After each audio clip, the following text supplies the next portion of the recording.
My name is Vince McIntyre. I'm 67 years old. I was born in the west of Ireland.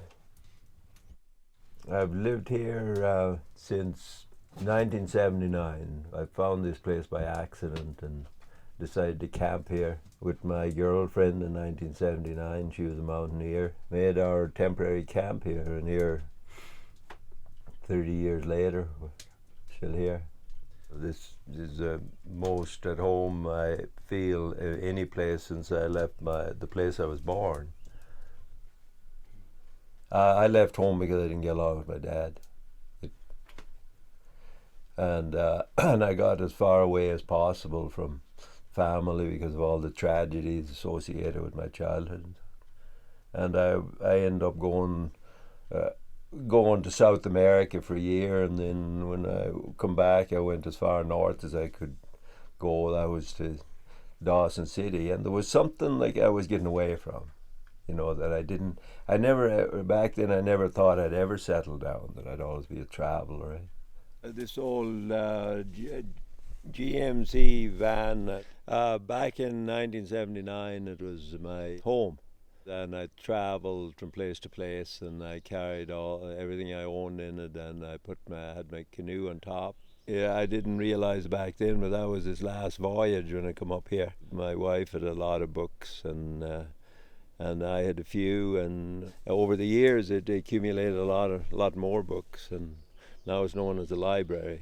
So, and I imagine it's here to stay. I don't think I'll ever get back on the road again. When I think of home, I think of the little thatched house I was born in the west of Ireland.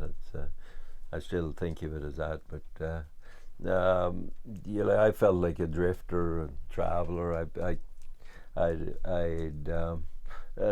traveled a lot around BC, and just seeing what was happening. I'd go down to the coast sometimes. I'd go up to the Caribou, the Chilcote, and camp, and then find some work to do for somebody. I worked for a hay rancher up there, a cattle rancher, and that's where I first used horses. And my father, he was a horseman, and I helped him when I was like 10 years old and stuff.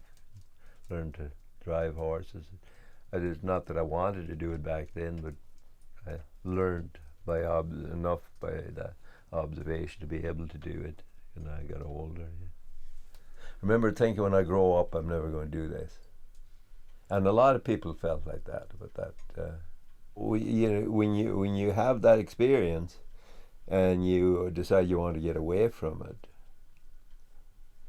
it, there was a few events in my life happened to make me realize, hey, that was a good life, and now that I appreciate that I had them experiences, because they give me endurance for what I do. It seems like a lot of work to people when they think about packing water and splitting wood and doing stuff, time consuming. And most people in today's world, they don't have time for all that effort and live their other lives. Well, I usually get up around between 5 and 5:30, and then I'll start my day weeding, or finding my crew and getting them together to go out on the field. And every day is a bit different. The way I live isn't ideal. It has its drawbacks. It would be much better if I had my farm all in one place and I could look out on it and go out there and see my cattle every day, but I don't have that. So I make the best of what I do have, and I enjoy. It's a good experience. I get to see the flats and the beauty of the natural world, and the river flowing, and the changes in the weather, and the birds coming in the spring, and I see my cattle out there, and it's like going to visit them. It's almost better than living with them, in some ways, even though it might be not totally practical. It's an enjoyable experience.